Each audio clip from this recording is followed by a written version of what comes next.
അപ്പോൾ ഈ തദ്ദേശ തെരഞ്ഞെടുപ്പുമായി ബന്ധപ്പെട്ട് വോട്ടർ പട്ടികയിലൊക്കെ പല പരാതികളുണ്ട്, പലരുടെയും പേര് കാണാനില്ല എന്നൊക്കെ പറയുന്നു. അപ്പോൾ വോട്ടർ പട്ടിക പരിശോധിക്കണം, പക്ഷേ വെബ്സൈറ്റിൽ പോയി പരിശോധിക്കാം എന്ന് വെച്ചാൽ അതിനും ചില തടസ്സങ്ങളുണ്ട്. തദ്ദേശ തെരഞ്ഞെടുപ്പ് വോട്ടർ പട്ടികയുടെ സപ്ലിമെന്ററി ലിസ്റ്റ് സംസ്ഥാന തെരഞ്ഞെടുപ്പ് കമ്മീഷന്റെ വെബ്സൈറ്റിൽ അപ്ലോഡ് ചെയ്യുന്നത് വൈകുന്നു എന്നാണ് റിപ്പോർട്ട്. അന്തിമ ലിസ്റ്റിലെ വോട്ടർമാരുടെ എണ്ണം സംബന്ധിച്ച കണക്കുകൾ പ്രസിദ്ധീകരിച്ചിട്ടുണ്ടെങ്കിലും വെബ്സൈറ്റിൽ വ്യക്തിഗത വിവരങ്ങളടക്കം ലഭ്യമല്ല. വെബ്സൈറ്റിലെ സാങ്കേതിക തകരാറാണ് വിവരങ്ങൾ ലഭ്യമാകാത്തതിന് കാരണമെന്നാണ് സംസ്ഥാന തെരഞ്ഞെടുപ്പ് കമ്മീഷന്റെ വിശദീകരണം.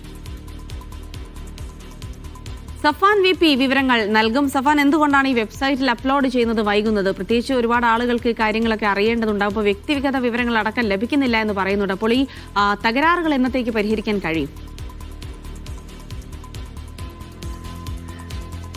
ജിൽസി, സപ്ലിമെന്ററി ലിസ്റ്റ് 15-ന് അർദ്ധരാത്രിയോടുകൂടിയാണ് സംസ്ഥാന തെരഞ്ഞെടുപ്പ് കമ്മീഷൻ പ്രസിദ്ധീകരിക്കുന്നതും അതുമായി ബന്ധപ്പെട്ടുള്ള വിവരം നൽകുന്നതും.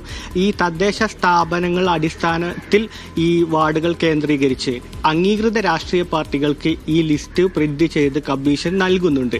എന്നാൽ ഇത് വെബ്സൈറ്റിൽ ഈ വിവരം പരിശോധിക്കാനുള്ളൊരു അവസരം നിലവിലില്ല എന്നുള്ള പരാതിയാണ് ഉപയോക്താക്കളുടെ ഭാഗത്തുനിന്ന്, വോട്ടർമാരുടെ ഭാഗത്തുനിന്ന്, രാഷ്ട്രീയ പാർട്ടികളുടെ ഭാഗത്തുനിന്ന് ഉണ്ടാകുന്നത്. ഇതുവരെ ഇതിന്റെ അപ്ലോഡിംഗ് പ്രോസസ്സുകൾ പൂർത്തിയാക്കിയിട്ടില്ല എന്നുള്ളൊരു വിശദീകരണമാണ് നമ്മളത് പരിശോധിക്കുമ്പോഴും മനസ്സിലാകുന്നത്.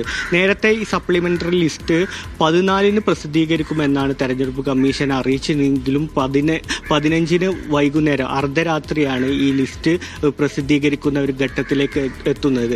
നേരത്തെ അന്തിമ ലിസ്റ്റ് കഴിഞ്ഞ ഒക്ടോബർ 25-ന് സംസ്ഥാന തെരഞ്ഞെടുപ്പ് കമ്മീഷൻ പ്രസിദ്ധീകരിച്ചിരുന്നു. അതിന് പിന്നാലെ വീണ്ടും വോട്ടർ പട്ടികയിൽ പേര് ചേർക്കാനും മറ്റുള്ളൊരു നടപടിക്രമങ്ങളുടെ ഭാഗമായിട്ടാണ് ഈ സപ്ലിമെന്ററി ലിസ്റ്റിലേക്ക് വരുന്നതും അതിൻ്റെ അന്തിമ ലിസ്റ്റ് 14-ന് പ്രസിദ്ധീകരിക്കുമെന്നുള്ളൊരു കാര്യങ്ങളും വരുന്നതും അത് ചർച്ചയാവുന്നതും. പക്ഷേ 14-ന് അത് പ്രസിദ്ധീകരിച്ചില്ലെന്ന് മാത്രമല്ല, 15-ന് അർദ്ധരാത്രി അത് പ്രസിദ്ധീകരിച്ചെങ്കിലും ഇപ്പോഴും വെബ്സൈറ്റിൽ ഈ വ്യക്തിഗത വിവരങ്ങൾ ലഭ്യമാക്കാത്ത ഒരവസരം ഉണ്ട്. പ്രത്യേകിച്ച് സ്ഥാനാർത്ഥി നിർണയത്തിലടക്കം ഈ ഒരു കാര്യം വളരെ നിർണായകമായെന്നിരിക്കെ ഈ തിരുവനന്തപുരം കോർപ്പറേഷനിലെ UDF സ്ഥാനാർത്ഥിയായ വൈഷ്ണവിയുടെ ഈ സ്ഥാനാർത്ഥി പ്രശ്നം ഇത്തരത്തിൽ സാങ്കേതികമായി നടക്കുന്നുണ്ട്.